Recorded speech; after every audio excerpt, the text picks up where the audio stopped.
তালুত যে বাচ্চা, এটার একটা আলামত আছে। কি আলামত? তোমাদের হারিয়ে যাওয়া সিন্দুকটা কি আবার ফিরে পেতে চাও? বনি ইসরাইল হ্যাঁ, ওটাই তো আমাদের বেশি দরকার। এটা বরকতি সিন্দুক, ওই যে যেটাকে কোরআনে তাবুত বলছে আল্লাহ, এটা দরকার। শামউইল নবী বললেন তালুত যে বাদশা, এটার প্রমাণ হলো ফেরেশতারা ওই সিন্দুকটা লুট হয়ে যাওয়ার পর যেখানে নিয়ে আসদুদি সম্প্রদায় বা পত্তলিক সম্প্রদায় লুকিয়ে রাখছে, সেখান থেকে ফেরেশতাদের মাধ্যমে আল্লাহ আবার তোমাদের বরকতি বাক্স তোমাদেরকে ফিরিয়ে দিবে। এটা হলো তালুত যে বাচ্চা হবে, এটার আলামত। বনি ইসরাইল তখন মেনে নিছে, কাহা তাইলে ঠিক আছে, মেনে নিলাম। বাদশাহ তালুতের নেতৃত্বে এবার তারা জিহাদে যাবে। জিহাদে যাওয়ার সময় তালুত তাদেরকে বললেন, তোমাদেরকে আল্লাহ তাআলা একটা পরীক্ষা করবে নদী দিয়ে। এই নদী পার হব আমরা, পার হওয়ার সময় তোমরা কেউ পানি পান করবা না। যারা পানি পান করবা সে আমার দলভুক্ত হবা না। তবে যদি হাতের মধ্যে এক আজলা পরিমাণ পানি এসে যায়, এটা ভিন্ন কথা। ডক ডক করে পানি পান করবা, পিপাসা নিবারণ যে করবা, সে আমার দলভুক্ত হবা না, সে জিহাদি বাহিনীতে শামিল হবা না। এটা আল্লাহ তাআলা পরীক্ষা করবে তোমাদেরকে। এই পরীক্ষা আল্লাহ কেন করবে? মুফাসসিরিনে কেরাম লিখেছেন, এখানে আল্লাহ পরীক্ষা করবে সেনাবাহিনী সেনাপতিকে কতটুকু মান্য করে, এটা পরীক্ষা করার জন্য আল্লাহ পরীক্ষা করবে। সেনাবাহিনীকে যারা থাকবে তারা সেনাপতিকে মানার জন্য কি কি যোগ্যতা দরকার আছে, এই ব্যাপারে আমি বলবো, যেটার আরবি হলো ইতাআত বা আনুগত্য করা। যে ইতাআত শব্দ নিয়ে পুরা দেশ উত্তাল। আচ্ছা, তো আল্লাহ তাআলা পরীক্ষা করবে। ও বন্দে শুইলেন, এই নিয়তে এখন থেকে উঠে যান না যে মনে হয় আমার বিরুদ্ধে বলবে, এরকম কোন নিয়ত টিয়ত রাখেন না। না, ওরকম কিচ্ছু হবে না। ঠিক কোরআনে আল্লাহ যা বলবে সেটাই বলতেছে। পরীক্ষা করার পর তালুত বললেন, যারা পানি পান করবে না তারাই আমার দলভুক্ত হবে, আর যারা পানি পান করবে তারা বাদ হয়ে যাবে। দেখা গেল বেশিরভাগ পানি পান করছে, কয়েকজন পানি পান করে নাই। মুষ্টিময় কিছু মুজাহিদ টিকে রইল। তখন তারা বলল, জালুত বাহিনী, ওই যে জালুত জালেম, জালুত বাহিনীর সাথে লড়াই করার শক্তি আমাদের নাই। এত কম সংখ্যক মানুষ, আমরা এত বড় বাহিনীর সাথে পারবো না। আর জালুত হলো ওই পালোয়ান, যেই পালোয়ানের কাছে 100, 200, 500, 1000 কোনো ব্যাপার না, একাই জালুতের সাথে পারবে না। এই হলো জালুত, সে হলো জালেম বাহিনীতে আছে। তখন আরেক দল বলল, না কোনো ব্যাপার না, অনেক ছোট্ট বাহিনী আছে যারা আল্লাহর হুকুমে বিজয় লাভ করছে। অনেক ছোট্ট বাহিনী বিশাল বড় বাহিনীকে পরাজিত করে দিছে আল্লাহর হুকুমে। আমরা এই মনোবল নিয়ে সামনে আগাইতে হবে। জিহাদ হলো, লড়াই হলো। আল্লাহ তাআলা তালুতের নেতৃত্বে জালুত বাহিনীকে পরাজিত করে তালুতকে আল্লাহ বিজয় দান করলেন। জালুত নামক পালোয়ান, এই পালোয়ানের সাথে কেউ পারে না। প্রতিদিন মাঠে আইসা বলতো, কে আসো আসো আমার সাথে লড়াই করবা। এই জালুতকে লড়াই করার জন্য তালুত বাহিনীর কেউ সামনে যায় না। তখন হযরত দাউদ আলাইহিস সালাতু ওয়াস সালাম, ছোট্ট একজন মানুষ, উঠতি বয়সী একজন যুবক, এই উঠতি বয়সী যুবক দাউদ আলাইহিস সালাতু ওয়াস সালাম জালুত নামক বড় বীর বাহাদুরকে দুনিয়া থেকে বিদায় করছে। কিভাবে বিদায় করলো আমরা ইনশাআল্লাহ আলোচনায় শুনবো। এতটুকু বুঝছেন নি সবাই? তাহলে মুসা নবী, ইউশা নবী, শামউইল নবী, প্রথম 3 নবী গেল। এরপরে 4টা কথা: তাবুত, তালুত, জালুত, দাউদ।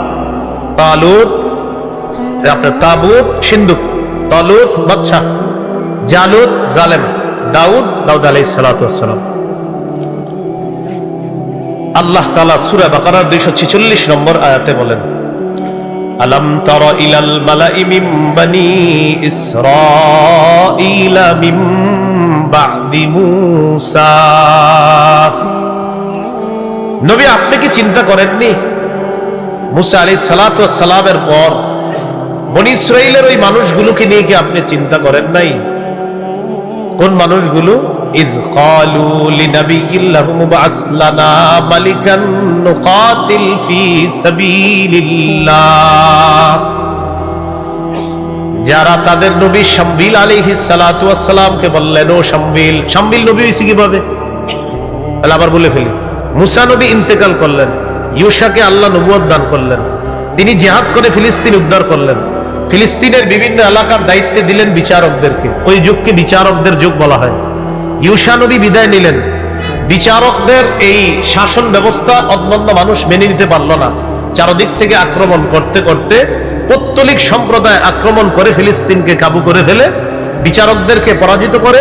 ওই বিচারকদের একজন বিচারকের নাম ছিল শামুইল। এই শামুইলকেও আল্লাহ নবুয়ত দান করেছেন। এই নবীর কথা এখানে বলা হচ্ছে। إذ قالوا لنبي لهم ابعث لنا ملكا نقاتل في سبيل الله, যখন তারা বলল শামবিল নবী আপনি আমাদের জন্য একজন বাদশা নিযুক্ত করেন, যার পতাকা তোলে আমরা লড়াই করব, জিহাদ করব, যুদ্ধ করব।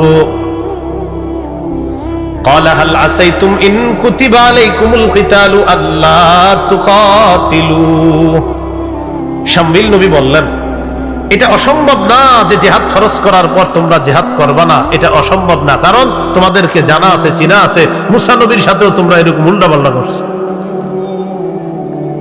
তো বনি ইসরাইল জবাব দেয়, قالوا وما لنا ألا نقاتل في سبيل الله وقد أخرجنا من ديارنا وأبنائنا,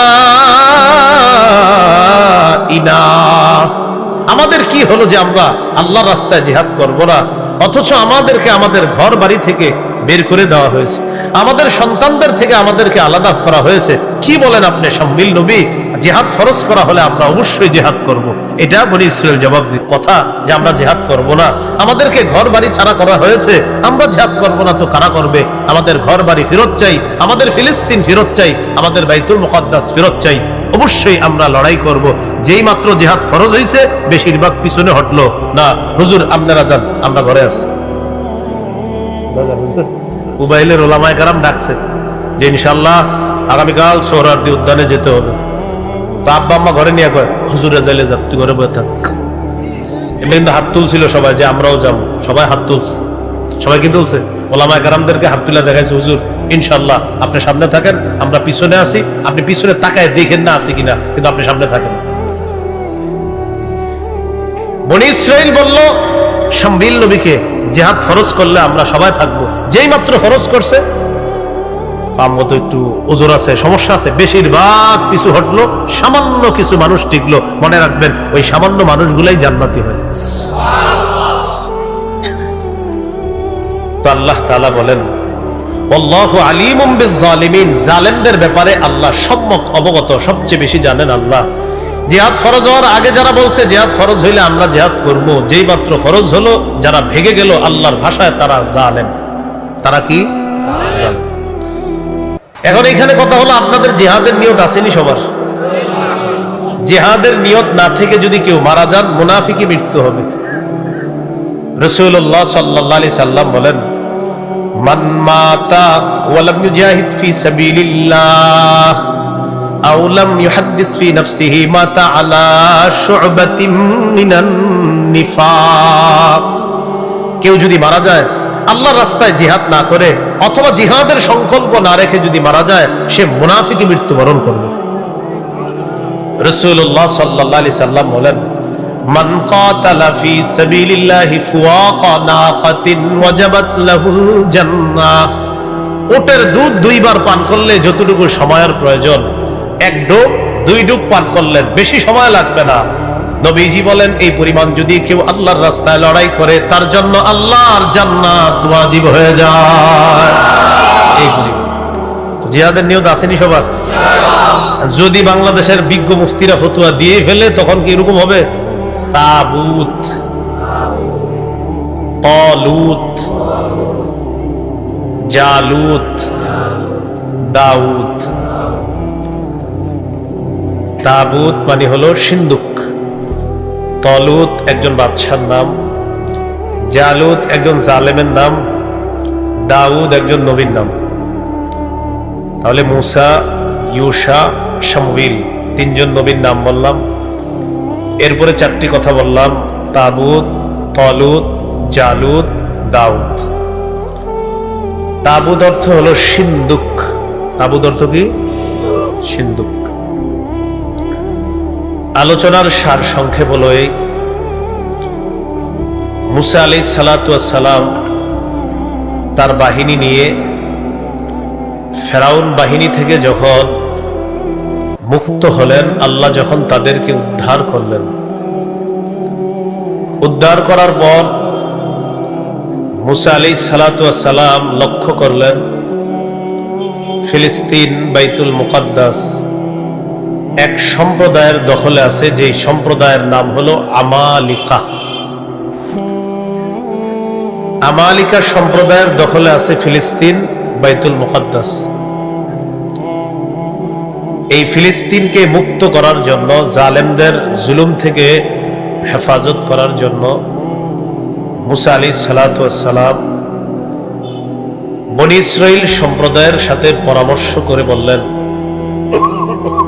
তোমরা আমার সাথে চলো, আমি তোমাদেরকে সাথে নিয়ে আমালেকা সম্প্রদায়ের বিরুদ্ধে জিহাদ করে ফিলিস্তিন উদ্ধার করব।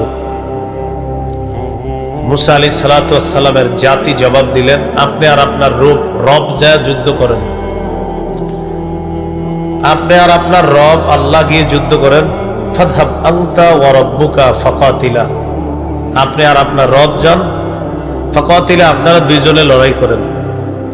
ইন্না হাহুনা কাঈদুন, আমরা এখানেই বসা থাকব, আমরা আপনার সাথে যাব না। মুসা আলাইহিস সালাতু ওয়াস সালামের জাতিকে আল্লাহ তাআলা আটকায়া দিলেন সিনাই নামক এলাকা। কি এলাকা? কেউ আরো অন্যান্য নাম লেখছে এলাকার, টিহ লেখছে কেউ। সিনাই এলাকায় তাদেরকে এমন ভাবে আটকিয়ে দিলেন, তারা সেখান থেকে আর যেতে পারছে না। মুসা আলাইহিস সালামের ইন্তেকাল সেখানেই হয়েছে, ওই সিনাই এলাকায়।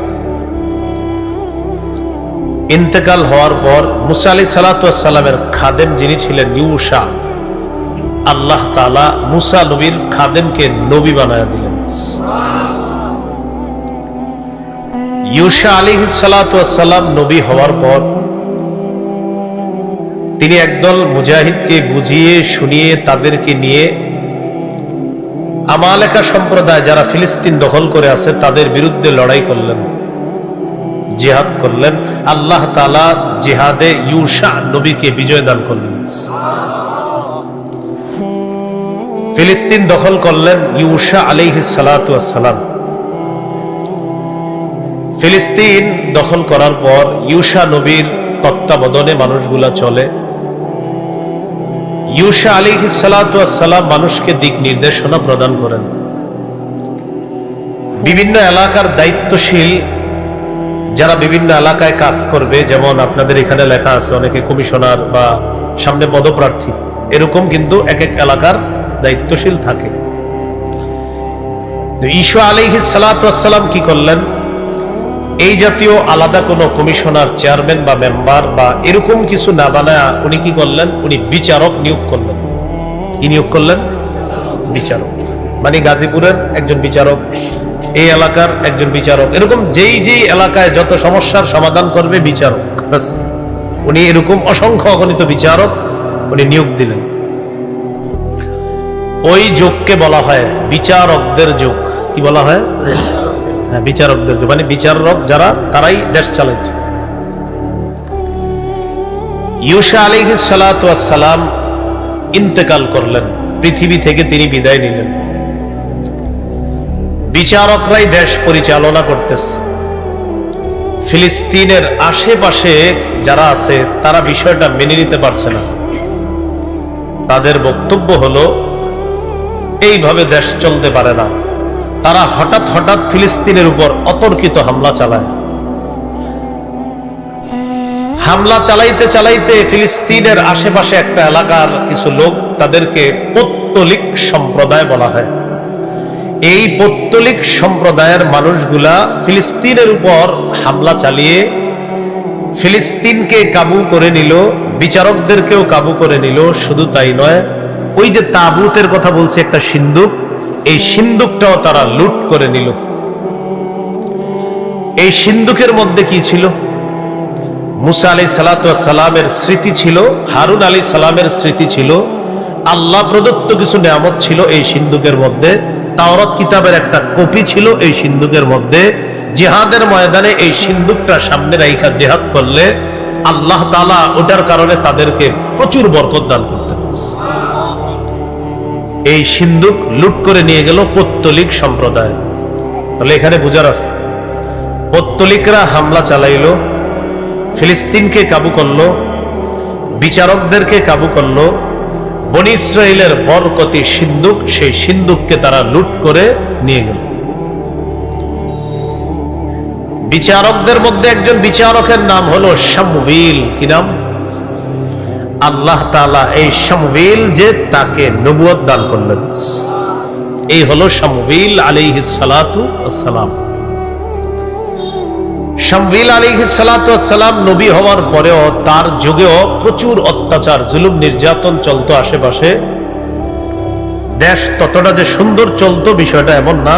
তার যুগেও তিনি যথেষ্ট চেষ্টা করতেন কিভাবে সামাল দেওয়া যায়, জালেমদের হাত থেকে কিভাবে দেশ রক্ষা করা যায়, যথেষ্ট ফিকির করতেন।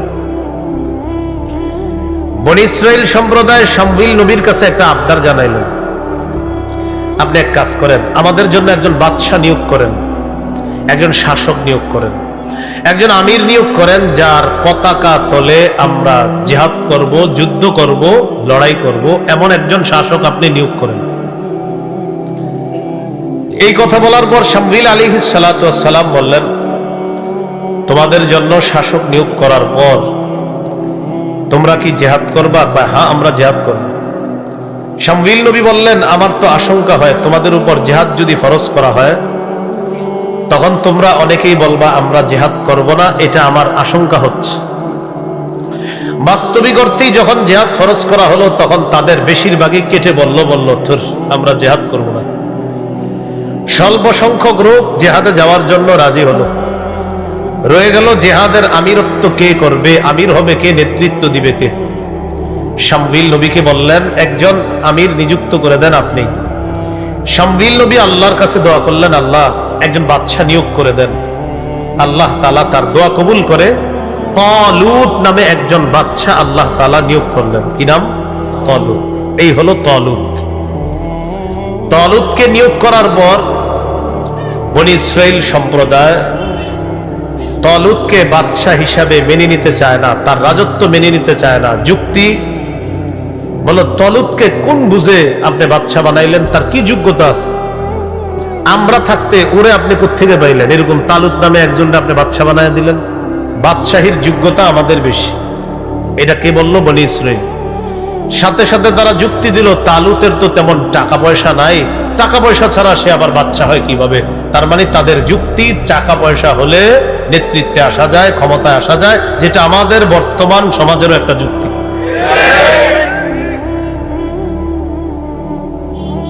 তো তালুতের টাকা পয়সা নাই, এটা বনী ইসরাইল বলল। তখন শামউইল নবী বললেন, টাকা পয়সা, নেতৃত্ব পাওয়ার যোগ্যতা, এটা তোমাদেরকে কে বলল? তালুতের মধ্যে দুটি যোগ্যতা আছে, যে যোগ্যতার কারণে আল্লাহ তাকে তোমাদের বাদশা বানাইছে। একটা হলো তার এলেম আছে, শরীয়তের বিদ্যা আছে। সুবহানাল্লাহ।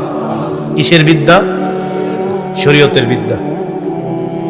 এই জন্য বিভিন্ন সেক্টরে, দেশের বিভিন্ন সেক্টরে যদি শরীয়তের বিদ্যা সম্পন্ন মানুষকে দায়িত্বে বসানো যায়, অন্তত এতটুকু বলা যাবে যে মানুষ তার সঠিক অধিকারটা এটা সঠিকভাবে সে পাবে। তার যে ন্যায্য অধিকার এটা সে সঠিকভাবে পাবে। যার মধ্যে এলেম আছে, তার মধ্যে তাকওয়া আছে, তার মধ্যে আল্লাহর ভয় আছে, তিনি অন্তত রডের বদলে বাঁশ দিবে না, এটা নিশ্চিত। এই হলো এক নম্বর যোগ্যতা, তার এলেম আছে। দুই নম্বর যোগ্যতা, জিহাদের ময়দানে শক্তির দরকার, তার শক্তিও আছে। এই দুই যোগ্যতার কারণে আল্লাহ তাকে বাদশা বানাইছে। যদিও আপনারা এখানে ঠিক ঠিক বলছেন, কিন্তু জায়গা মতো আপনারা ভালো মানুষকে বসান না, এটা আপনাদের একটা ব্যর্থতা আছে।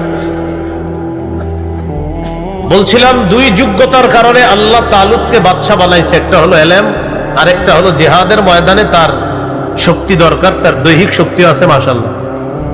বনী ইসরাইল মানতে চায় না, না আন্দাজি একজনে বানাই দিলে হবে, আমরা মানি না।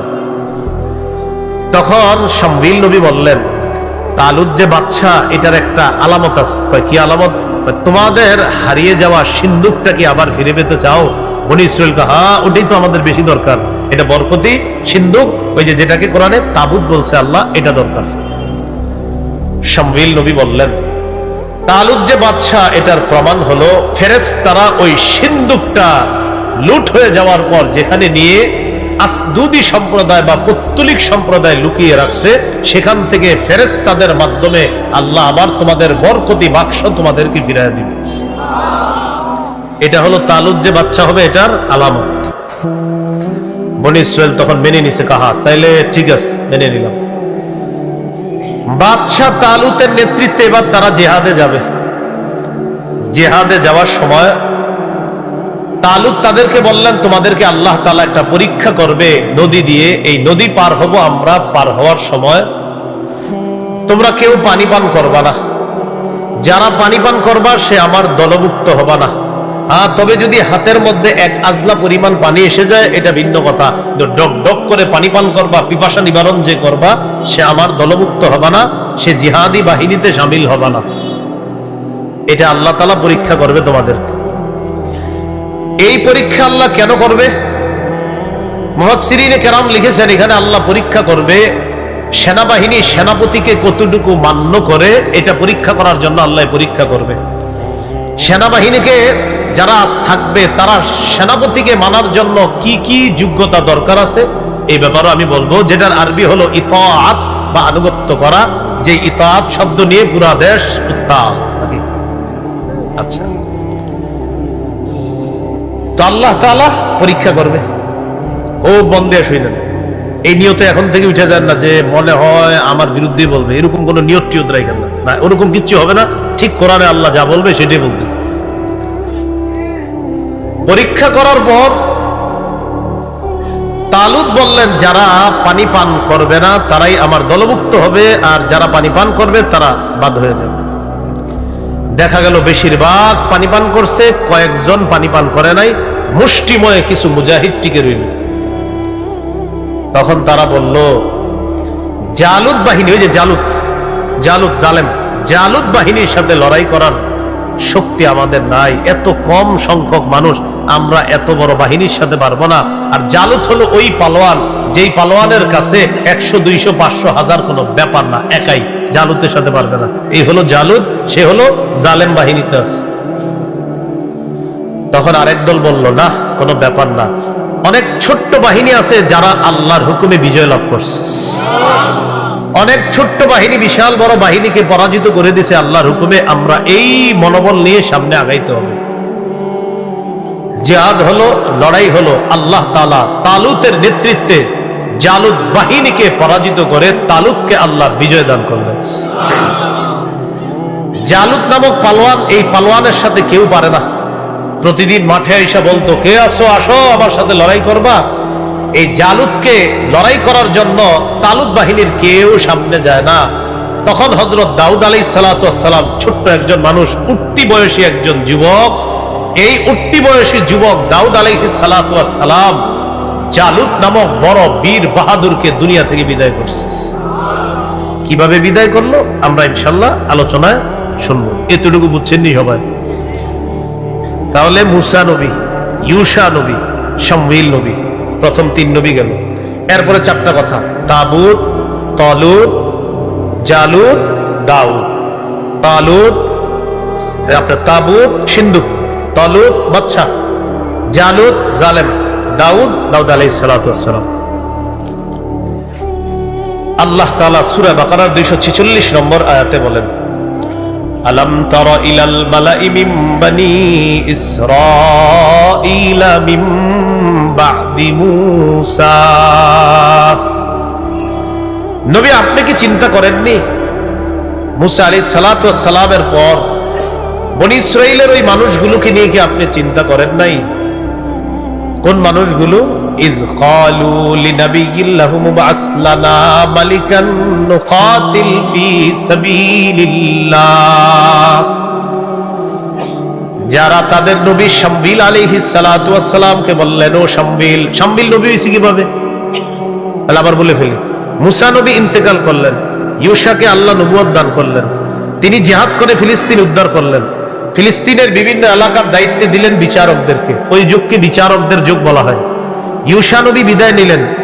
বিচারকদের এই শাসন ব্যবস্থা অন্যান্য মানুষ মেনে নিতে পারল না। চারদিক থেকে আক্রমণ করতে করতে পৌত্তলিক সম্প্রদায় আক্রমণ করে ফিলিস্তিনকে কাবু করে ফেলে, বিচারকদেরকে পরাজিত করে। ওই বিচারকদের একজন বিচারকের নাম ছিল শামুইল। এই শামুইলকেও আল্লাহ নবুয়ত দান করেছেন। এই নবীর কথা এখানে বলা হচ্ছে।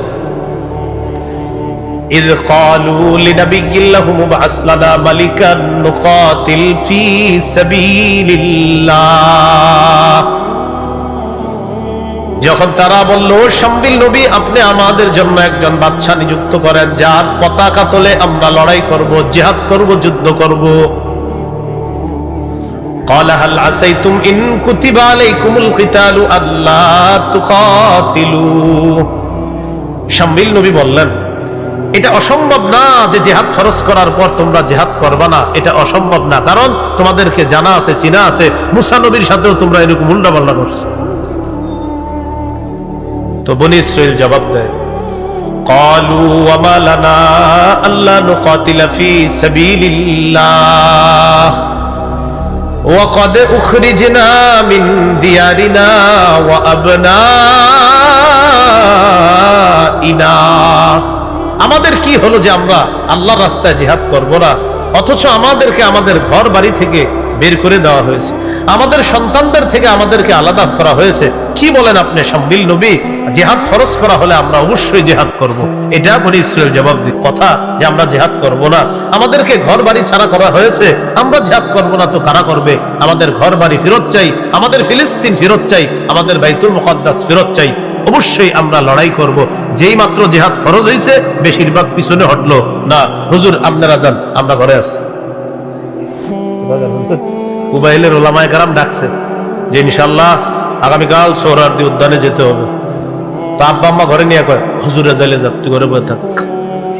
এমনি কিন্তু হাত তুলছিল সবাই যে আমরাও যাবো, সবাই হাত তুলছে। সবাই কি তুলছে?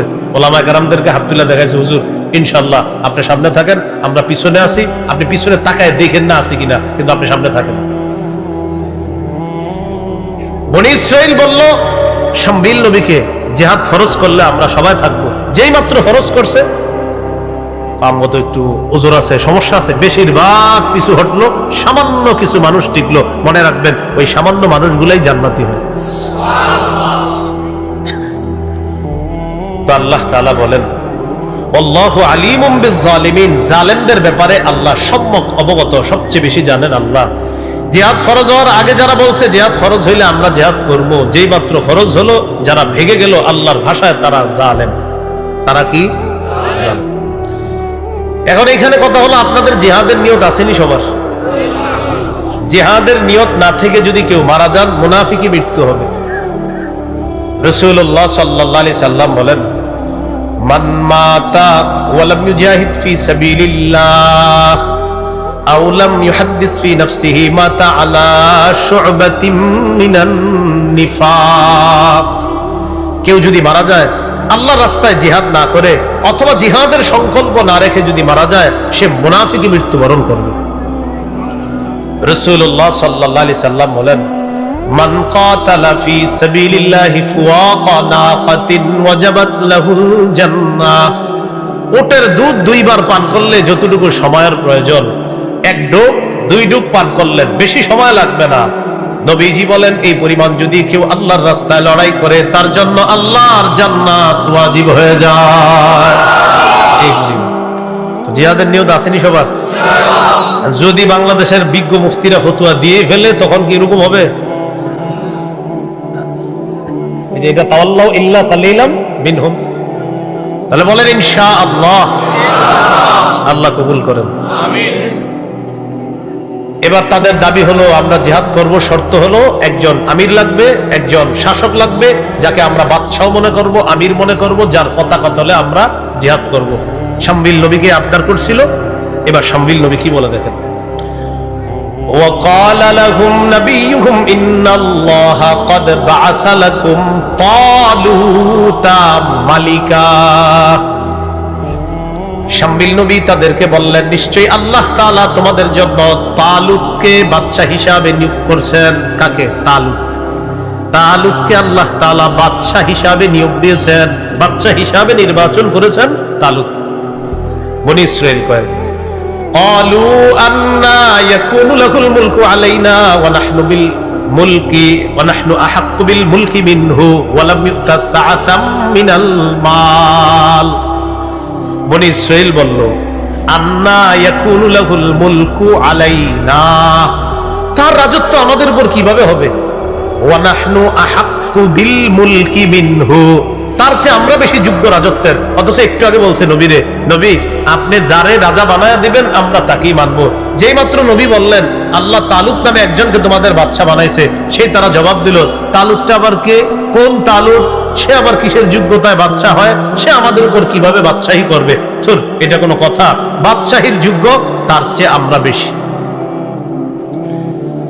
এই কথা বলার পর তারা যুক্তি দিল ওয়ালাম ইউতা সাআতাম মিনাল মাল, তার তো প্রচুর সম্পদ নাই, তাকে তো অনেক সম্পদের প্রাচুর্যও দেওয়া হয় নাই, সে নেতা হবে কিভাবে? আমাদের নেতৃত্ব কিভাবে দিবে? তার তো সম্পদ নাই। তাহলে বনি ইসরাইলরা নেতৃত্বের মাপকাঠি বানাইলো সম্পদ হওয়াকে, অনেক টাকা পয়সা হওয়াকে। ঠিক না? মাশাআল্লাহ, একজন ওই পাশ থেকে বলছে আমরাও এটা বানাইছি। এই জন্য কি করবেন? যিনি নেতৃত্ব দিতে চায় তিনিও চিন্তা করে কত টাকা খরচ করা যায়, কারণ আপনারাও অপেক্ষায় থাকেন অমুকের কাছে খামু 500, অমুকের 1000, অমুকের 2000, এরকম কিছু উল্টাপাল্টা মানুষের। ওনারা বা কি করবে? যারা দেয় তারা তো এই জন্য দেয় কারণ আপনাদের মাঝে একদল থাকে এইভাবে চা স্টলে বৈশা থাকে নির্বাচনের আগে এই নিয়তে যে প্রত্যেকে আসবে, সবার থেকে খাবো, যারটা বেশি হবে এরই ভোট দিব। এই তো সমস্যা আমাদেরও তো আছে। যিনি প্রতিনিধি হবে তার চেয়ে বেশি আমাদের সমস্যা, আমরাও চাই তিনি আমাদের পিছিয়ে বেশি খরচ করুক না। আপনাদের উচিত ছিল একজন যোগ্য মানুষকে নেতৃত্বে বসানো। কেন টাকা পয়সার সম্পর্কটা কেন হলো? তো বলতেছে ওয়ালাম ইউতা সাআতাম মিনাল মাল। বনি ইসরাইল বলে আরে কারে তুমি শাসক বানায় দিলা, বাদশা বানায় দিলা, নেতা বানায় দিলা, ওর তো টাকা পয়সাও নেই। শামউইল নবী জবাব দিলেন ক্বালা ইন্নাল্লাহা আসতাফাহু আলাইকুম, নিশ্চয়ই আল্লাহ তালুতকে তোমাদের উপর নির্বাচন করেছেন।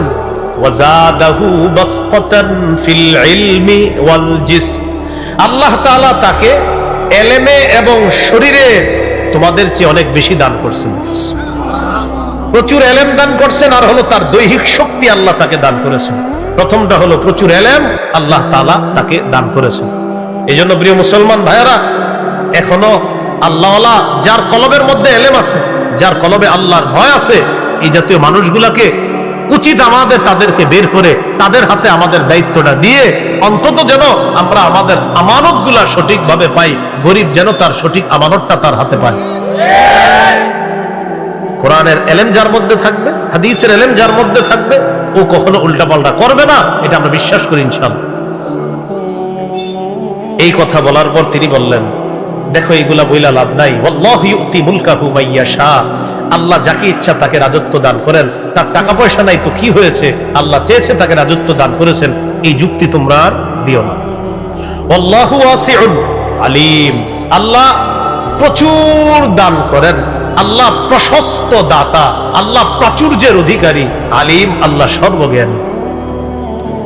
এখন বনি ইসরাইল বলতেছে আচ্ছা ঠিক আছে বুঝলাম সব, তালুতরে আমরা মেনে নিতে পারতেছি না, আমাদের আসলে মন চাইতেছে না, এরপরেও আর কোন দলিল আছে আপনার কাছে যে তালুত যে বাদশা হবে আমাদের? এই কথা বলার পর শামউইল নবী বললেন হ্যাঁ একটা দলিল আছে, যে দলিলটা তোমরাও খুব খুশি হবা। কয় কি দলিল? وقال لهم نبيهم إن آية ملكه أن يأتيكم التابوت فيه سكينة من ربكم وبقية مما ترك آل موسى وآل هارون تحمله الملائكة।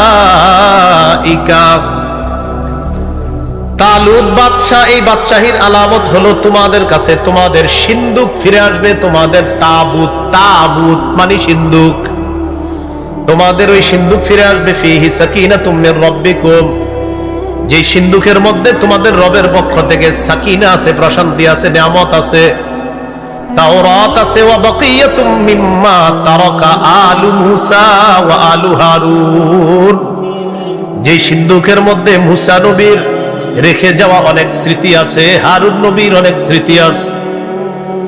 তাহমিলুহুল মালাইকা, টেনশন করো না, ফেরেশতারা বহন করে সিন্ধুক তোমাদের কাছে দিয়ে যাবে।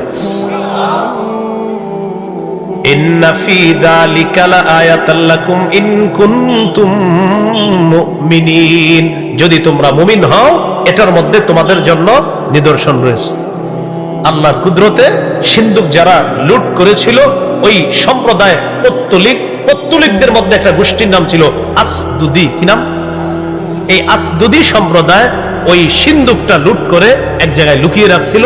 ফেরেশতারা সেখান থেকে আইনা সিন্ধুক বা তাবুত বা মুসা নবীর স্মৃতি বিজড়িত ওই বরকতগুলা, আল্লাহর বরকত সমৃদ্ধ ওই বাক্সটা বনী ইসরাইলের কাছে ফেরেশতারা আবার ফেরত দিয়ে গেছে, যেটা তারা সামনে রেখা জিহাদ করে বরকত মনে করে।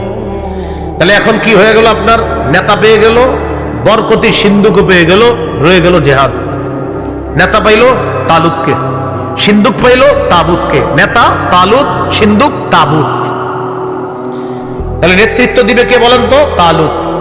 আর যেটা সামনে রাখবে বরকতি, এটার নাম কি? তাবুত। একটু বলেন না মুখ দিয়া, তাবুত বলেন। তাবুত। বাদশার নাম লুত, মাশাআল্লাহ। বাদশার নাম আর সিন্ধুকের নাম, শুধু বা আর লামের পার্থক্য, আর হলো ত আর তায়ের পার্থক্য। তলুত তাবুত, এই আর কি। হ্যাঁ, তাহলে দুইটা জিনিস হলো, নেতৃত্ব হয়ে গেল, সিন্ধুক হয়ে গেল। এবার পালা জিহাদে ময়দানে যাবার। জিহাদের ময়দানে রওনা করছে সৈন্যদেরকে নিয়ে তালুত। আল্লাহ তাআলা বলেন, ফালাম্মা ফাসালা তালুতু বিল জুনুদি ক্বালা ইন্নাল্লাহা মুবতালিকুম বিনাহার। তালুত যখন সৈন্যদেরকে নিয়ে রওনা করলেন, তালুত হঠাৎ বললেন, ইন্নাল্লাহা মুবতালিকুম বিনাহার, আল্লাহ তাআলা তোমাদেরকে নদী দ্বারা পরীক্ষা করবেন। জিহাদের ময়দানে যাওয়ার সময় নদী পাড়ি দিতে হবে, এই নদী পাড়ি দেওয়ার সময় পানি পান করবা না, এটাই হলো তোমাদের পরীক্ষা। যারা পানি পান করবা, ফামান শারিবা মিনহু ফালাইসা মিন্নি, যে পানি পান করবে সে আমার দলভুক্ত হবে না। ওয়ামান লাম ইয়াতআমহু ফাইন্নাহু মিন্নি ইল্লা মান ইগতারাফা গুরফাতাম বিয়াদিহি, আর যারা পানি আস্বাদন করবে না, তবে হাতের এক আজলা যদি হাতের মধ্যে চলে আসে সামান্য, এটা সমস্যা নাই। ডক ডক করে যারা পানি পান করবে না, তালুত ঘোষণা করলেন তারাই হবে অবশিষ্ট মুজাহিদ, তাদেরকে নিয়ে আল্লাহর রাস্তায় লড়াই করব। এখন প্রশ্ন হলো, হুজুর পরীক্ষাটা কি দরকার? বেচারারা রওনা করছে জিহাদ। মুফাসসিরিনে কেরাম লেখেন পরীক্ষা দরকার এই কারণে, আমিরের কথা কতটুকু মানে এটা যাচাই করার জন্য। কিসের কথা? আমিরের কথা। হ্যাঁ, মন দিয়ে শুনে নিন। সূরা নিসার 59 নম্বর আয়াতে আল্লাহ বলেন, সূরা নিসার 59 নম্বর আয়াত, ইয়া আইয়ুহাল্লাযীনা আমানু আতিউল্লাহ ওয়া আতিউর রাসূলা ওয়া উলিল আমরি মিনকুম। হে ঈমানদারগণ, তোমরা আল্লাহর আনুগত্য করো, রাসূলের আনুগত্য করো, ওয়া উলিল আমরি মিনকুম, তোমাদের মধ্যে দায়িত্বশীল যারা তাদের আনুগত্য করো। কয় আনুগত্যের কথা বলা হয়েছে? 3। বলেন, আল্লাহর আনুগত্য, রাসূলের আনুগত্য, উলুল আমরের আনুগত্য। বলেন, আবার আল্লাহর আনুগত্য, রাসূলের আনুগত্য, উলুল আমরের আনুগত্য। বলেন, আল্লাহর আনুগত্য, রাসূলের আনুগত্য, এই 2 আনুগত্য নিঃশর্ত ভাবে করতে হবে। তবে বলেন, তবে উলুল আমর, তার আনুগত্য নিঃশর্ত ভাবে করা যাবে না, সেখানে শর্ত লাগবে। বুঝে থাকলে বলেন তো, কয়জনের আনুগত্যে কোনো শর্ত লাগবে না? কার কার? আল্লাহ। এবার ইতাআত বলেন, বলেন আল্লাহর ইতাআতে, নবীর ইতাআতে শর্তের প্রয়োজন নাই। উলুল আমরের ইতাআতে শর্ত লাগবে। কি শিখলাম? আল্লাহর ইতাআত নিঃশর্ত ভাবে করব, রাসূলের ইতাআত নিঃশর্ত ভাবে করব, কিন্তু উলুল আমরের ইতাআত নিঃশর্ত ভাবে করা যাবে না। তাহলে মাথায় প্রশ্ন আসতেছে আপনাদের, হুজুর তাহলে শর্তগুলা কি? আসেনি? আচ্ছা আচ্ছা। উলুল আমর বলা হয় দায়িত্বশীল যিনি হবেন, তিনি শাসক হতে পারে, রাষ্ট্রীয় নেতা হতে পারে, তিনি এই মাদ্রাসার দায়িত্বশীল বড় কেউ হতে পারে। যে কোনো কাজের আঞ্জাম দেওয়ার জন্য দায়িত্বশীলকেও উলুল আমর বলা হয়, দেশের শাসককেও উলুল আমর বলা হবে, বড় কোনো জামাতের যিনি নেতৃত্ব দিবে তাকেও উলুল আমর বলা হবে।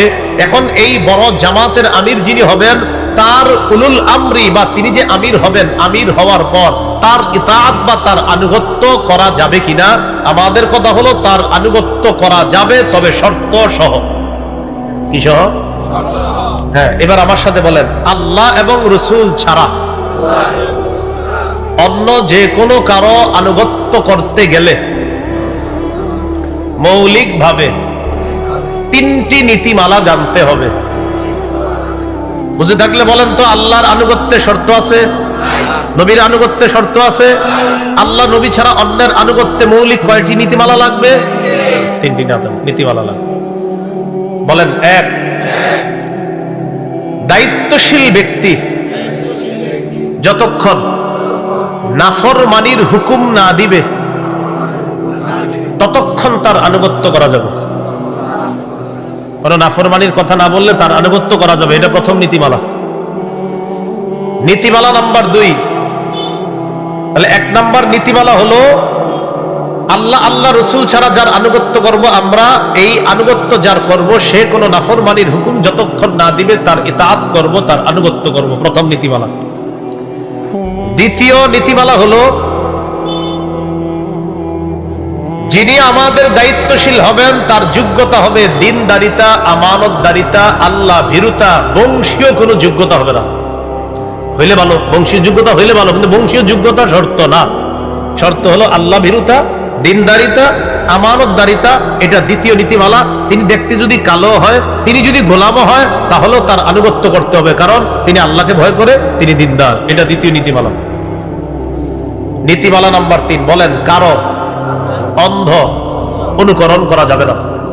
এই 3 নীতিমালা মুখস্থ রাখতে হবে। আল্লাহর নবী ছাড়া আমরা যার আনুগত্য করব, নাম্বার 1, গুনাহের হুকুম না দিলে তার আনুগত্য করব।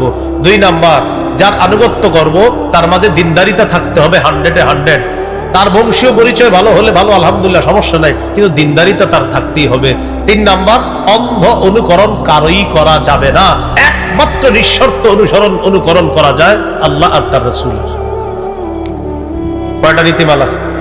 খুব মন দিয়ে শুনবেন। প্রথম নীতিমালা, কিসের হুকুম না দেওয়া পর্যন্ত আমরা আনুগত্য করব? গুনাহের। এই ব্যাপারে 2টা দৃষ্টান্ত নেন। দৃষ্টান্ত নাম্বার 1, সহিহ বুখারীর বর্ণনা 7144 নম্বর হাদিস।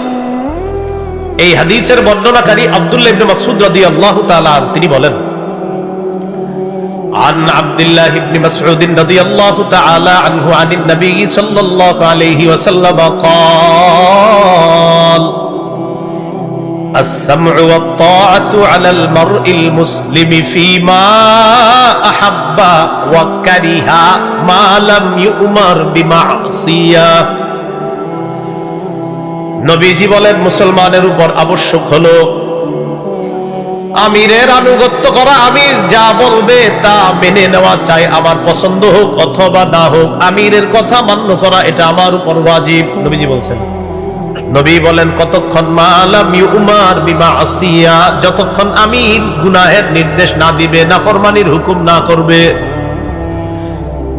নবীজি বলেন, আমির যতক্ষণ নাফরমানির হুকুম না করবে, নাফরমানির আদেশ না করবে, ততক্ষণ আমিরের হুকুম মান্য করবা, চাই তোমার পছন্দ হোক অথবা না হোক, আমিরের হুকুম তোমার মানতে হবে যতক্ষণ নাফরমানির হুকুম না করবে। ফাইদা উমিরা বিমাসিয়া, যদি নাফরমানির হুকুম করা হয়, ফালা সামআ ওয়ালা তাআতা, বলেন, যদি নাফরমানির হুকুম করা হয় তাহলে আমিরের কথা শোনা যাবে না, আমিরকে মানা যাবে না। তাহলে নাফরমানির কথা বললে লা সামআ, তার কথা শোনা যাবে না, ওয়ালা তাআতা, তার আনুগত্য করা যাবে না। দৃষ্টান্ত নাম্বার 2, সহিহ বুখারীর বর্ণনা 4343 নম্বর হাদিস।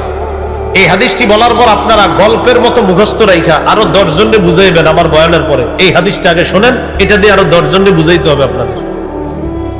আলী রাদিয়াল্লাহু তাআলা আনহুর বর্ণনা, খুব মন দিয়ে শুনেন।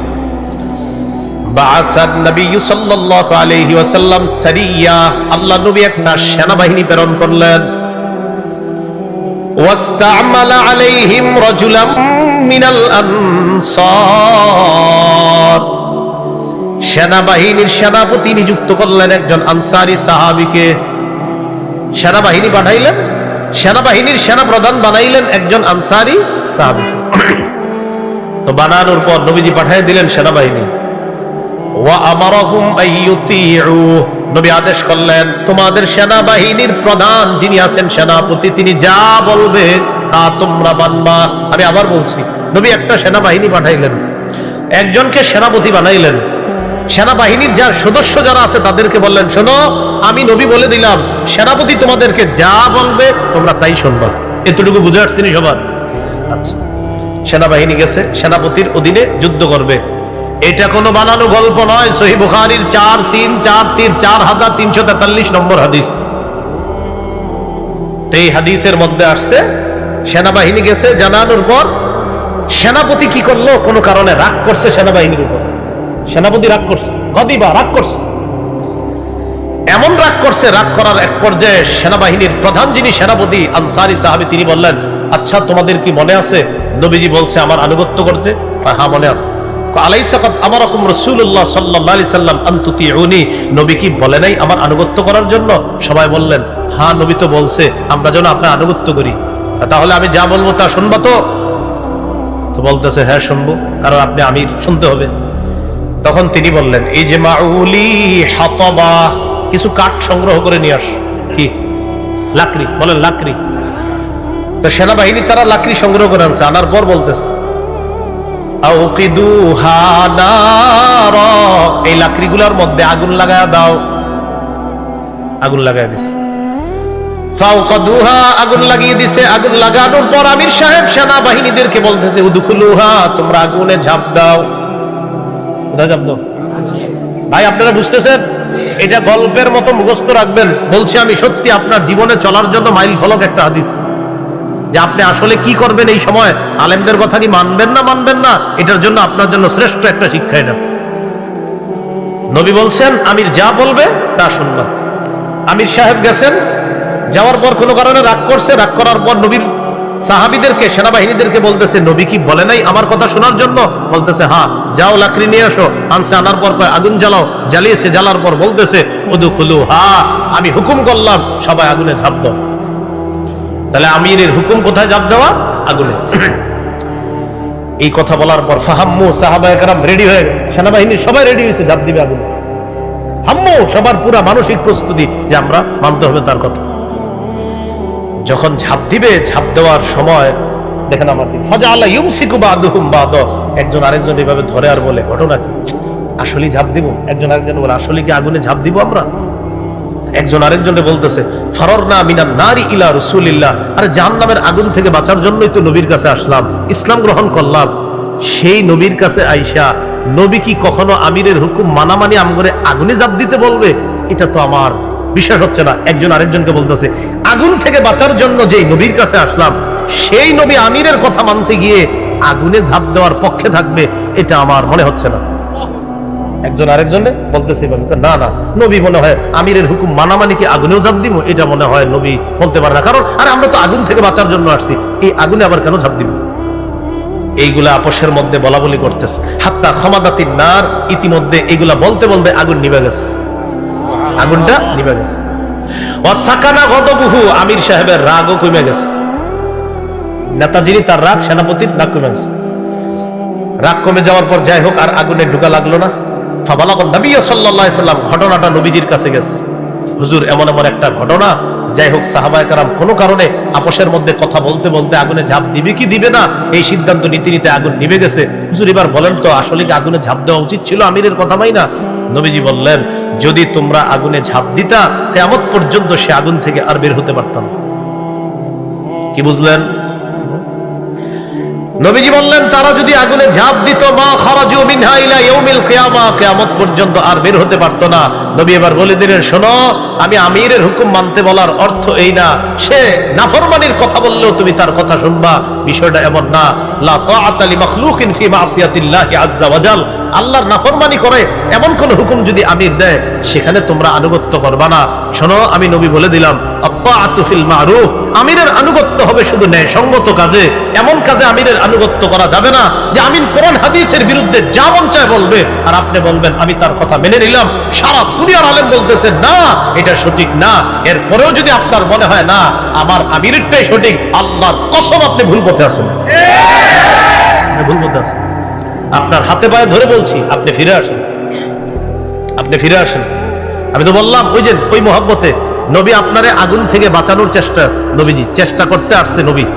নবীর ওয়ারিস উলামায়ে কেরাম আপনাদেরকে মহব্বত করে আগুন থেকে বাঁচাইতে চায়, তাই কোনো গুমরাহির পথে আপনারা থাকবেন না। আল্লাহ আমাদেরকে বোঝার তৌফিক দান করেন। এই হলো আমির আনুগত্যের প্রথম নীতিমালা, নাফরমানির হুকুম না করা পর্যন্ত আমিরের কথা মানা যাবে। এই হাদিসটা গল্পের মতো করে আরো কয়েকজনে বলতে পারবেন না ইনশাআল্লাহ? বলার পর বলবেন ভাই দলিল সাধারণ কিতাব না, কোরআনের পরে সবচেয়ে বিশুদ্ধ কিতাব বুখারী 4343। মাশাআল্লাহ মাশাআল্লাহ, ঠিক আছে। এবার আসেন 43, 4343, 4343, আপনি আরো সুন্দর বলছেন। হ্যাঁ, নীতিমালা নাম্বার 2, যদি কোনো কালো গোলামও আমাদের আমির হয়ে যায় আর তার মধ্যে যদি দিনদারিতা থাকে, তাকওয়া থাকে, আল্লাহ ভীরুতা পরহেজগারিতা থাকে, তার অনুসরণ করতে হবে। সুবহানাল্লাহ। সহিহ মুসলিমের হাদিস 1838 নম্বর হাদিস। ইয়াহইয়া ইবনে হুসাইন বলেন সামিয়াতু জাদ্দাতি, আমি আমার দাদিকে বলতে শুনছি, আমার দাদি, তিনি বলেন আমার দাদিকে আমি বলতে শুনছি, আন্নাহা তুহাদ্দিসু, আমার দাদি হাদিস বর্ণনা করেছে। আমার দাদি বিদায় হজের ভাষণে আল্লাহ নবীর ভাষণ শুনছে। সুবহানাল্লাহ। ইয়াহইয়া ইবনে হুসাইন রাহমাতুল্লাহ আলাইহি বলেন আমার দাদি আমার নবীর ভাষণ শুনছে, বিদায় হজের ভাষণ। সেই ভাষণের মধ্যে আল্লাহ নবী বলেন ওয়ালাউ ইসতুমিলা আলাইকুম আবদুন ইয়ানি আবদুন আসওয়াদ, তোমাদের নেতৃত্ব যদি কোনো কালো গোলামকেও দেওয়া হয়, তার মধ্যে যদি আল্লাহ ভীরুতা তাকওয়া থাকে, ইয়াকুদুকুম বিকিতাবিল্লাহ, সে যদি তোমাদের মাঝে আল্লাহর কিতাব অনুযায়ী ফয়সালা করে, যদিও সে গোলাম, যদিও সে কালো, ফাসমাউ লাহু, তার কথা শুনে নাও, ওয়া আতিউ, তার কথা মেনে নাও। কোরআনে আল্লাহ বলছে হেদায়েত আল্লাহর কাছে আছে। কোথায় বলছে? আরে বলে না কোথায়? আর কেউ যদি বলে আল্লাহর হাতে হেদায়েত নাই, কথা কি সঠিক হলো না গোমরাহ? কথার কথা বললাম, কোরআনে হেদায়েত আল্লাহর হাতে, আল্লাহ তাআলার হাতে হেদায়েত আল্লাহ তাআলা বলে দিয়েছেন। আর কেউ যদি বলে যে আল্লাহর হাতে হেদায়েত নাই, এটা নিঃসন্দেহে গোমরাহি, পথভ্রষ্ট কথা। এরকম কথা এটা কি কোরআনের পক্ষে হলো না কোরআনের বিরুদ্ধে কথা হলো? এজন্য আমি মাঝে মাঝে অনেকের আলোচনা শুনি আর মনে করি আমার মনে হয় যে পুরো কোরআন পড়ে না। এরকম আপনার অনেকের আলোচনা শুনি, শোনার পরে আমি চিন্তা করি কি কয়, কোরআনেই তো এটার জবাব দিয়ে দিছে আল্লাহ তাআলা কত জায়গায়। তারপরে আমি মনে করি যে উনি মনে হয় কোরআনও পড়ে না। একদিন এক ভাই দেখ তাফসিরের মধ্যে কি এক উদ্ভট কথা বলে ফেলছে। পরে আমি বললাম আপনি তাফসির করেন, আপনি মনে হয় আসলে পুরো কোরআন ঠিক মতো পড়েন না, আপনি আমাকে কি শিখাচ্ছেন? আমি বললাম হ্যাঁ পড়েন না তো, সাথে সাথে কয়েকটা দলিল দিলাম কোরআন থেকে। আমি বললাম কোরআনের ভিতরে আছে, আপনি কোথায় বললেন? কোরআনও পড়ে না ঠিক মতো, হাদিসও পড়ে না ঠিক মতো। এ হলো আমাদের ঝামেলা। ঠুস করে একটা বইলা দেয়, চিন্তাও করে না যে এটা এই জায়গায় আছে কিনা, এটা এই জায়গায় আছে কিনা, বলে দেয়, যা মন চায় বলে দিচ্ছে। আল্লাহ বুঝার তৌফিক দান করেন। 3 নম্বর নীতিমালা, বলেন অন্ধ অনুকরণ করা যাবে না। সূরা মাইদা 104 নম্বর আয়াত। অন্ধ অনুকরণ কারো করা যাবে না। কোন সূরার কত নম্বর আয়াতের দলিল? 104 নম্বর আয়াত। বলেন 7 নম্বর পারা, 4 নম্বর পৃষ্ঠার একদম শুরুর লাইন। এই হাফিজি কোরআন মাজিদ অনুযায়ী 7 নম্বর পারার 4 নম্বর পৃষ্ঠার শুরুর লাইন, সূরা মাইদা 104 নম্বর আয়াত। আল্লাহ তাআলা বলেন وَإِذَا قِيلَ لَهُمْ تَعَالَوْا إِلَى مَا أَنزَلَ اللَّهُ وَإِلَى الرَّسُولِ قَالُوا حَسْبُنَا مَا وَجَدْنَا عَلَيْهِ آبَاءَنَا أَوَلَوْ كَانَ آبَاؤُهُمْ لَا يَعْلَمُونَ شَيْئًا وَلَا يَهْتَدُونَ। একদল মানুষ আছে যখন তাদেরকে বলা হয় তাআলাও, আসো, ইলা মা আনজালাল্লাহ, আল্লাহ তাআলা যা নাজিল করছেন এই দিকে আসো, ওয়া ইলার রাসূল, রাসূলের কাছে তোমরা আসো। ক্বালু হাসবুনা মা ওয়াজাদনা আলাইহি আবাআনা, তখন তারা বলে আমাদের বাপ দাদাদেরকে যে কাজের উপর পেয়েছি এটাই আমাদের জন্য দলিল, এটাই যথেষ্ট। যদি বলে কোরআনের দিকে আসো, হাদিসের দিকে আসো, তখন বলে ওয়াজাদনা হাসবুনা, এটাই যথেষ্ট। মা ওয়াজাদনা আলাইহি আবাআনা, আমাদের বাপ দাদাদেরকে যেই কাজ করতে পেয়েছি এটাই আমাদের জন্য যথেষ্ট। আল্লাহ তাআলা বলেন আওয়ালাউ কানা আবাউহুম লা ইয়ালামুনা শাইআন ওয়া লা ইয়াহতাদুন, তাদের বাপদাদারা যদি কোনো জ্ঞান না রাখে, তাদের বাপদাদারা যদি হেদায়েত না পেয়েও থাকে, তারপরেও কি তাদের অনুসরণ করবে? আল্লাহ প্রশ্ন রাখছে যে এটা কেমন কথা? তোমার বাপদাদার যদি ইলম না থাকে, তোমার বাপদাদার যদি হেদায়েত না থাকে, তাও তুমি তার অনুসরণ করবা? এখানে একটা কথা বুঝি, আমরা এই ওয়াজ করলে আবার আমাদেরকে অনেকে বলে আপনারা আকাবির মানেন কেন? আমাদের আকাবিরদের ইলম আছে তাই মানি। আল্লাহ বলছে আওয়ালাউ কানা আবাউহুম লা ইয়ালামুনা, তাদের ইলম না থাকলেও মানবা? তো আমাদেরকে অনেকে বলে আপনারা আকাবির মানেন কেন? আকাবির নিয়ে যদি কারো কোনো কথা থাকে আমার কাছে আইসেন, লম্বা আলোচনা করে দিব ইনশাআল্লাহ। আমাদের আকাবির কি এটা বলার জন্য আপনার মেধা মুস্তাম মনে আসেনি? তালুত সৈন্যবাহিনী নিয়ে নদী পাড়ি দিবে, যারা পানি পান করবা আবার জিহাদি দলের মধ্যে আসতে পারবা না, আর যারা পানি পান না করবা তারাই মুজাহিদ বাহিনীতে টিকে যাবা, মনে আসেনি?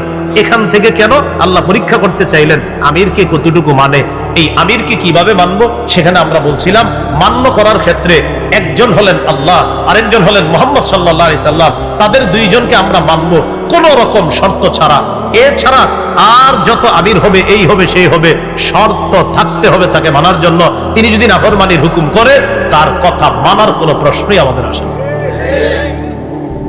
তো এবার দেখেন কি বলে, ফালাম্মা জাওয়াযাহু হুয়া ওয়াল্লাযীনা আমানু মাআহু ফাশারিবু মিনহু ইল্লা কালিলাম মিনহুম, স্বল্প সংখ্যক ছাড়া বাকি সবাই পানি পান করলো, এর মানে বেশিরভাগ বাদ পড়ে গেল, কিছু টিকে গেল।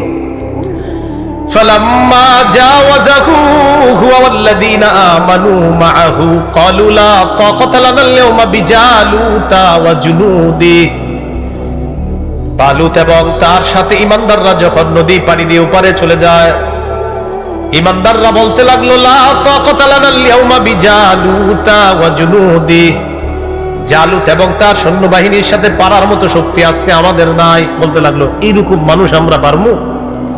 ক্বালাল্লাযীনা ইয়াযুন্নুনা আন্নাহুম মুলাকুল্লাহ, যারা এই বিশ্বাস করে তারা আল্লাহর সাথে সাক্ষাৎ করবে, তারা বললেন কাম মিন ফিআতিন কালিলাতিন গালাবাত ফিআতান কাসীরাতাম বিইজনিল্লাহ, কত ছোট্ট বাহিনী আল্লাহর হুকুমে কত বড় বাহিনীকে পরাজিত করে। বদরের যুদ্ধে ৩১৩ জন হাজার বাহিনীর সশস্ত্র বাহিনীকে পরাজিত করছে।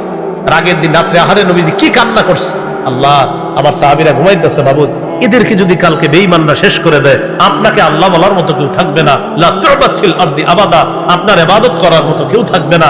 আবু বকর সিদ্দিক আয়েশা দেখে কানতে কানতে চাদরটা পর্যন্ত পড়ে যাচ্ছে, পিছন দিয়ে আয়েশা ধরছে, জড়ায়া ধরে বলতেছে হাবিব আর কান্না করার দরকার নাই, আল্লাহ তাআলা সায়ুনজিজু লাকা মা ওয়াদাকা রাব্বুক, আপনার রব যে ওয়াদা করেছেন ইনশাআল্লাহ রব সেই ওয়াদা পূর্ণ করবেন। তো বাকি ইতিহাস বদর যুদ্ধের আমার আলাদা একটা আলোচনা আছে, তো ওখানে দেখবেন, ওখানে আলোচনা আছে যে আল্লাহ তাআলা স্বল্প সংখ্যক বাহিনীকে কিভাবে বিজয় দান করছে। এক সাহাবী এসে হুজুর আমার সামনে এক শত্রু যাইতেছে, কে যেন ওর ইচ্ছা মতো পিটাইতেছে, খালি পিটানটা দেখতেছি, মারতেছে কিনা দেখতেছি না। বুখারীর বর্ণনা। কি দেখছো? নাকে আঘাত লাগে, কপালে আঘাত লাগে, গালে লাগে, মারতে মারতে দেখি পড়ে গেছে। চাবুকের আওয়াজ যেমন ঠুস ঠুস করে হয় হুজুর, এরকম আওয়াজ শুনছি। কে মারে কাকে, মারতেছে কাকে এটা দেখতেছি, কিন্তু কে মারে এটা দেখতেছি না। নবীজি বললেন এটা বুঝতেছো না, আল্লাহ ফেরেশতা। এ হলো বদরের বাহিনী। তো আল্লাহর যখন সাহায্য থাকবে, আল্লাহর যখন হুকুম থাকবে, ছোট বাহিনীকেও বড় বাহিনী পরাজিত করতে পারে না, বরং ওই ছোট্ট বাহিনী আল্লাহ সাহায্য নিয়ে বড় বাহিনীকে পরাজিত করে। আল্লাহু মা'আস সাবিরিন, যারা ছোট্ট বাহিনী হওয়ার পরেও ধৈর্যশীল হবে, আল্লাহ ধৈর্যশীলদের সাথে আছে। সুবহানাল্লাহ। চলে আসলো, লড়াই হবে জালুত বাহিনীর সাথে। বলেন তালুত বাহিনীর লড়াই হবে কার সাথে? মাশাআল্লাহ। তালুতের সাথে বরকতি একটা জিনিস আছে, কি জানি? থুরমিয়া। সিন্দুক না বলে ওই শব্দটা বলেন। সিন্দুক ঠিক আছে, ওই শব্দটা বলেন না, সুন্দর লাগে। তাবুত, তাবুতটা বললে সুন্দর লাগে। তালুতের সাথে কি আছে? তাবুত। লড়াই হবে কার সাথে? জালুতের সাথে। তালুতের লড়াই হবে জালুতের সাথে। তালুত বাহিনীর সাথে একটা বরকতি সিন্দুক আছে, যেটাকে আরবিতে কি বলে? কোরআনের ভাষায় কি বলে? তাবুত। তাহলে তালুত তাবুত সৈন্যবাহিনী নিয়ে আসছে, লড়াই হবে জালুতের সাথে। চলে আসছে, আসার পর ময়দানের মধ্যে ঝাঁপায়া পড়ছে, তুমুল লড়াই চলতেছে। তালুত বাহিনী মাশাআল্লাহ এগিয়ে আছে, সুবহানাল্লাহ। মুজাহিদ বাহিনীর মধ্যে দাউদ নবীর দুই ভাই আছে, দাউদ নবীর দুই ভাই আছে। দাউদ নবী সবার ছোট ভাই, কিন্তু দাউদ নবীর বড় দুই ভাই বাহিনীতে আছে। দাউদ নবী তার বাবা অসুস্থতা থাকার কারণে জিহাদে শরীক হতে পারেননি। দাউদ নবীর আব্বা অসুস্থ, আব্বা বললেন, বাবা তুমি একটু তোমার দুই ভাইয়ের একটু খোঁজ নিয়ে আসো তো। দাউদ নবী খোঁজ নিতে আসছেন কি, মুজাহিদ বাহিনীর মধ্যে আমার বড় দুই ভাই আছে, আহারে তাদের কি অবস্থা, এই খোঁজ নেওয়ার জন্য ছোট্ট দাউদ আলাইহিস সালাতু ওয়াস সালাম উঠতি বয়সী একজন যুবক তিনি আসলেন। ময়দানে লড়াই চলতেছে, বীর বিক্রমে লড়াইয়ে তালুত বাহিনী মাশাআল্লাহ এগিয়ে আছে, কিন্তু জালুত নামক পালোয়ানের সামনে যাওয়ার মতো কারো দুঃসাহস হচ্ছে, আপনার সাহস হচ্ছে না কারো। তো জালুত প্রতিদিন আপনার মাঠে এসে বলে, কে আসো, আসো আমার সাথে আসো, কেউ সামনে যায় না। দাউদ আলাইহিস সালাতু ওয়াস সালাম আয়েশা তার ভাইদেরকে খুঁজতে এসে দেখে জালুত নামে একজন এরকম খালি ঘোষণা করে। দাউদ নবী বললেন, ঘটনা কি, উনি এরকম ঘোষণা করে কেন? সবাই সাইজ হয়ে গেল, সে এখনো বাকি আছে, এর সামনে যাওয়ার মতো কারো শক্তি হচ্ছে না। দাউদ নবী তালুত বাদশার কাছে গিয়ে বললেন, আপনি যদি অনুমতি দেন আমি একটু তার সাথে যাইতে পারি। আপনার অনুমতি ছাড়া তো যাওয়া যাবে না, আপনি অনুমতি দেন। উঠতি বয়সী যুবক। বাদশা তালুত বললেন, তুমি শুধু শুধু ছোট্ট মানুষ, পারবা না। বাহিনীতে যারা আছে তারা সবাই বলল, এই ভুল ভুলেও করেন না, এরে কি পাঠাবে। দাউদ নবী আবার বললেন, আপনারা একটু, যেহেতু আপনারা যেহেতু কেউ যাচ্ছেন না, তো আমাদের পাঠাইতে সমস্যা কোথায়, পাঠান আমাকে। বাদশাহ অন্যদের সাথে পরামর্শ করে দাউদ আলাইহিস সালাতু ওয়াস সালামকে পাঠাইলেন। জালুত বীর বিক্রমে দাঁড়ায় দেখে পিচ্ছে একজন আসতেছে, একটা পাথর নিস, পাথর নেওয়ার পর জালুতের সামনে গিয়ে বিসমিল্লাহ বলে একটা পাথর এমনি মারছে, মাথার ভিতরে ঢুকে গেছে। জালুত লুটায় পড়ছে। দাউদ নবী তরবারি নিয়ে চিরতরে খতম করে দিচ্ছে, মুহূর্তের মধ্যে কিচ্ছা খতম, খালাস। বাদশা কয়, সর্বনাশ, কত টেনশনে ছিলাম আমরা, আর এই এত অল্প সময়ে সব কাহিনী শেষমেশ হয়ে গেল। দাউদ আলাইহিস সালাতু ওয়াস সালামকে আল্লাহ তাআলা ওই তালুতের পরে রাজত্ব দান করলেন, জ্ঞান দান করলেন, নবুয়ত দান করলেন। পৃথিবীর সর্বপ্রথম যিনি নবীও হয়েছেন, বাদশাও হয়েছেন, তিনি হলেন দাউদ আলাইহিস সালাতু ওয়াস সালাম, যাকে একসাথে আল্লাহ রাজত্ব দিয়েছেন, নবুয়ত দান করেছেন। এটা আল্লাহ বলেন, ওয়ালাম্মা বারাজু লিজালুতা ওয়া জুনুদিহি ক্বালু রাব্বানা আফরিগ আলাইনা সাবরা أفرغ علينا صبرا وثبت أقدامنا وانصرنا على القوم الكافرين ولما برزوا لجالوت وجنوده যখন তালুত বাহিনী জালুত বাহিনীর মুখোমুখি হয়ে গেল, তালুত বাহিনীর মুজাহিদরা আল্লাহর কাছে দোয়া করতে লাগলেন, আফরিগ আলাইনা সবরা, আল্লাহ আমাদেরকে আপনি ধৈর্য ঢেলে দেন, ওয়াসাব্বিত আকদামানা, আমাদের পাগুলো আপনি জিহাদের ময়দানে অটল রাখেন, ওয়ানসুরনা আলাল কওমিল কাফিরিন, কাফের সম্প্রদায়ের বিরুদ্ধে আমাদেরকে সাহায্য করেন। ফাহাজামুহুম বিইজনিল্লাহ, আল্লাহ তাআলা বলেন তালুত বাহিনী আল্লাহর হুকুমে জালুত বাহিনীকে পরাজিত করে দেয়। ওয়া কাতালা দাউদু জালুতা, দাউদ নবী জালুতকে হত্যা করছে। ওয়া কাতালা দাউদ, কাতালা হত্যা করেছে দাউদ, দাউদ জালুতা, জালুতকে কিভাবে? পাথর নিছে, বিসমিল্লাহ বলে মারছে, আল্লাহর হুকুমে মাথায় লাগছে, এরপরে তরবারি দিয়ে তাকে শেষ করে দিছে। আল্লাহ বলেন কাতালা দাউদ, উঠতি বয়সী যুবক দাউদ পালোয়ান জালুতকে হত্যা করেছে। এখান থেকে তোমাদের শিক্ষা, আমি আল্লাহ তাআলা কার মাধ্যমে কাকে শেষ করব, এটা তোমরা অনেক বড় একটা শিক্ষা আছে। ছোট কোনো বিষয়ে বড় কাউকে শেষ করে দিব, সামান্য এক কথায় 16 বছর খালাস। কথার কথা এটা শুধু ঠিক না, তিরমিজির এক হাদিসে আছে এই কথা। কোথায়? 2616 কত? এই হাদিসের মধ্যে নবীজি লম্বা ওয়াজ করছে তার এক সাহাবীর, ওয়াজ করার পর সর্বশেষ বলে, তোমার তো আসল ওয়াজটাই করিনি। মানে লম্বা ওয়াজ করে সর্বশেষ নবী বলে, তোমার আসল ওয়াজটাই করিনি। সাহাবী বলে, হুজুর এতক্ষণ আপনি কি করলেন? জিহাদের কথা বললেন, নামাজের কথা বললেন, হজের কথা বললেন, রমজানের কথা বললেন, সর্বশেষ আপনি বললেন আসল ওয়াজ বাকি। হ্যাঁ, আসল ওয়াজটা এখনো বাকি। কি? নবীজি জিহ্বা ধরে বললেন এটা এটা কুফা আলাইক, এটা নিয়ন্ত্রণ করো, উপরের সব ঠিক থাকবে। সাহাবী বললেন হুজুর এটা কি সমস্যা? নবীজি বললেন বেশিরভাগ জাহান্নামে যাবে শুধু জিহ্বার কারণে। আমার হাদিস আগে পড়ছি, বুঝে আসছে, কিন্তু কিছুদিন আগে এটা আমার ভালো করে বুঝে আসছে যে জিহ্বা যে মানুষকে জাহান্নামে নিতে পারবে এর প্রমাণ এক জিহ্বা 16 বছর খালাস। জিহ্বা কি করতে পারে, ভয়ঙ্কর জিনিস এটা। আল্লাহ বুঝার তৌফিক দান করুন। 2616 তিরমিজির। হ্যাঁ হ্যাঁ। তো দাউদ জালুতকে হত্যা করলেন। আতাহুল্লাহুল মুলকা ওয়াল হিকমাতা ওয়া আল্লামাহু মিম্মা ইয়াশা। আল্লাহ তাআলা দাউদকে রাজত্ব দিলেন, হিকমত দিলেন, আল্লাহ যা ইচ্ছা তাকে সেই বিদ্যা দান করলেন। সর্বশেষ আল্লাহ তাআলা সুন্দর একটা কথা বলে, অনেকের মাথায় আসবে হুজুর একদল মানুষ আরেকদল মানুষকে হত্যা করে লাভটা হইল কি? মাথায় আসতে পারে মুজাহিদ বাহিনী জালেমদেরকে হত্যা করছে। তা আল্লাহ বলেন ওয়ালাউলা দাফউল্লাহিন নাসা বা'দাহুম বিবাদ, একদল ভালো মানুষ দ্বারা আরেকদল খারাপ মানুষকে যদি আল্লাহ প্রতিহত না করতেন, একদল ভালো মানুষ দ্বারা আরেকদল খারাপ মানুষকে যদি আল্লাহ প্রতিহত না করতেন, লাফাসাদাতিল আরদু, জমিনে ফাসাদ সৃষ্টি হতো, এই জমিন নষ্ট হয়ে যেত। একজন মর্দে মুজাহিদ যদি মূর্তির বিরুদ্ধে কথা না বলতেন তাহলে আমাদের দেশে বড় বড় মূর্তিগুলো থাকতো। সর্বপ্রথম একজন বলছে মাশাআল্লাহ, তিনি মাত্র বলছিলেন একটার কথা। কয়টা? আল্লাহর কি কুদরত, আল্লাহ তাআলা এমন করছে। তিনি মাত্র একটা কথা বলছে বেচারারে, এই কারণে 3 বছর আল্লাহ তাআলা এত কবুল করছে। চারদিকে তাকাইবেন দেখবেন শেষ। ইনশাআল্লাহ আগামীর বাংলাদেশ ইসলামের বাংলাদেশ। না, এই জন্য শর্ত আছে। কি শর্ত? ডেইলি 2 রাকাত অতিরিক্ত নফল নামাজ পড়তে।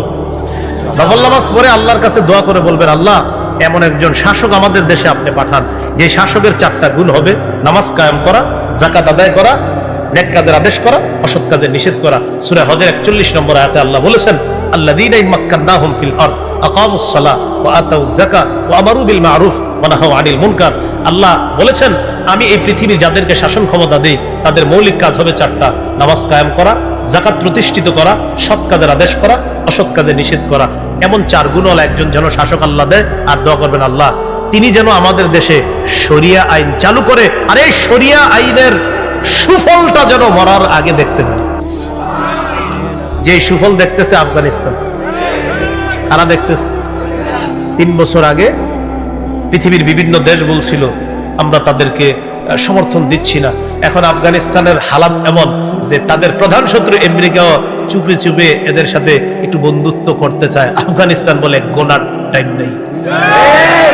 এজন্য মনে রাখবেন আল্লাহর সাহায্য নিয়ে মুসলমান যখন চলবে তখন তার এদিক সেদিক তাকানোর প্রয়োজন হয় না।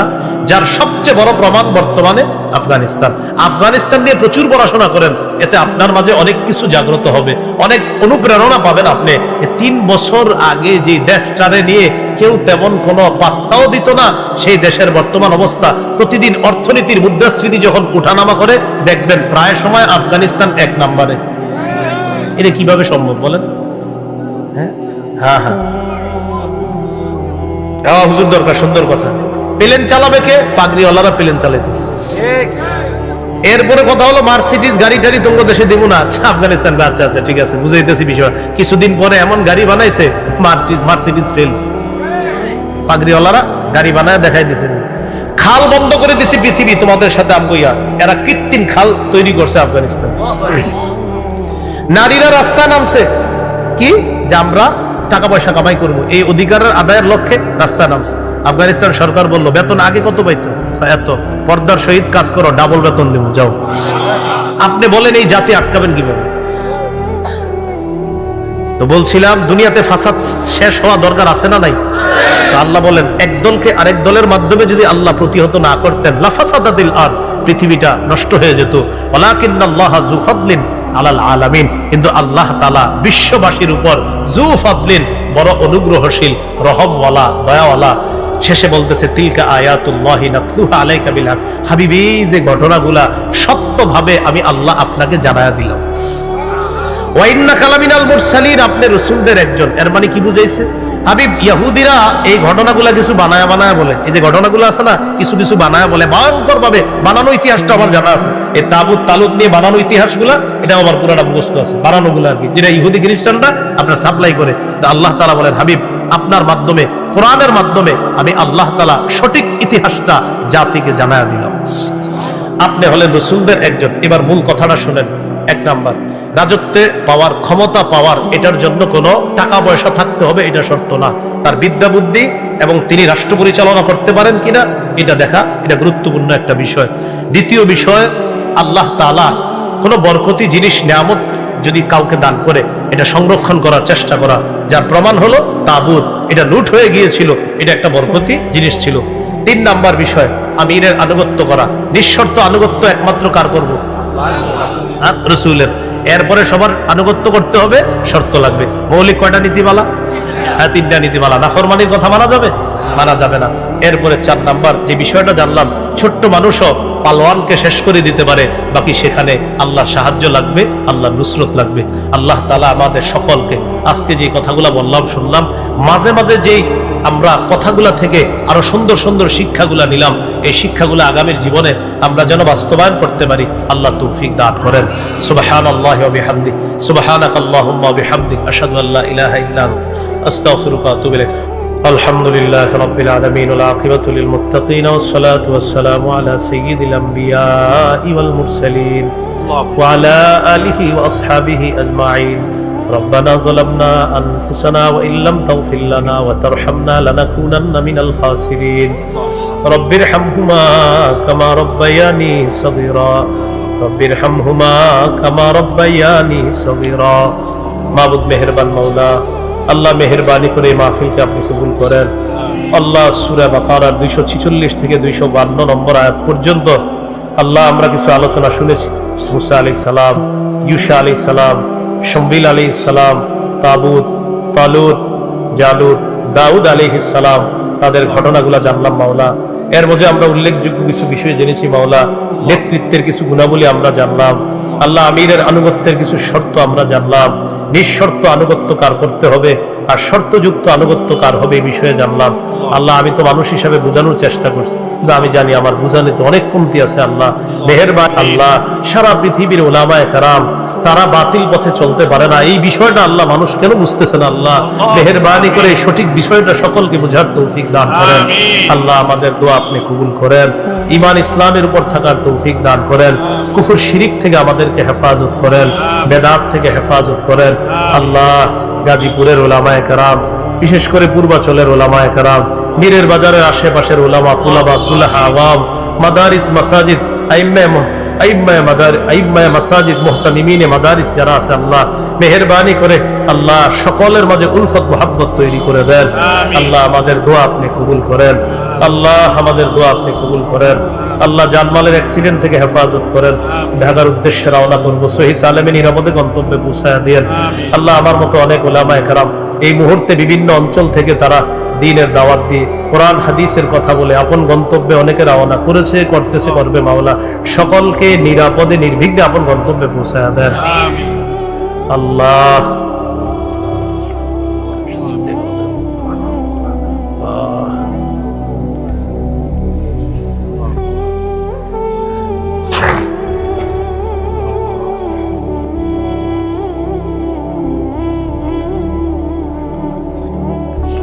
আল্লাহ আমাদের দোয়া আপনি কবুল করেন।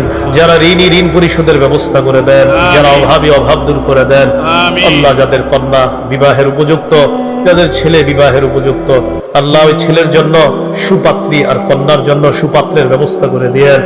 আল্লাহ আমাদের দোয়া আপনি কবুল করেন। ব্যবসায়ীদের ব্যবসায় বরকত দিয়ে দেন, চাকরিজীবীদের কামায় বরকত দিয়ে দেন। আল্লাহ আমাদেরকে আপনি মাফ করেন। আপনার কাছে আমার সর্বশেষ বিশেষ একটা আবদার, আজকে এখানে যাদের সামনে বসলাম, যারা আমার সামনে বসছে, মাওলা সবার সাথে আবার জান্নাতে দেখা করায়া দিয়েন। আল্লাহ এই আরজিটা আপনি কবুল করে নেন। আল্লাহ এই আরজিটা আপনি কবুল করে নেন। আল্লাহ এই আরজিটা কবুল করে নেন। আল্লাহ চোখ বন্ধ হয়ে গেলেই তো শেষ হয়ে গেল। আল্লাহ আমরা জানি আমাদের গুনাহের শেষ নাই। আপনার রহমত ছাড়া জান্নাতে যাওয়া তো অসম্ভব। মাওলা আজকে মায়া করে যেমন রহমতের চাদরে আনছেন আল্লাহ, এইভাবে মায়া করে রহমতের চাদরে আবদ্ধ করে কুল সিরাত পার করে জান্নাতে পৌঁছায় দিয়ে আল্লাহ আমাদেরকে আপনি মাফ করে দিয়ে। ربنا تقبل منا إنك أنت السميع العليم وتب علينا إنك أنت التواب الرحيم صلى الله تعالى على خير خلقه محمد وعلى آله وأصحابه أجمعين سبحان ربك رب العزة عما يصفون।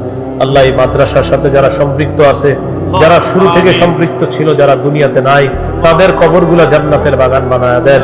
বিশেষ করে আমার আগে একজন আলোচনা করেছেন, যিনি ওই ভাই বলেছিলেন, যিনি প্রতিষ্ঠা করেছেন মাদ্রাসাটা, তিনি এবং তার বিবি দুজনেই কবর জগতে আছে। আল্লাহ মেহেরবানি করে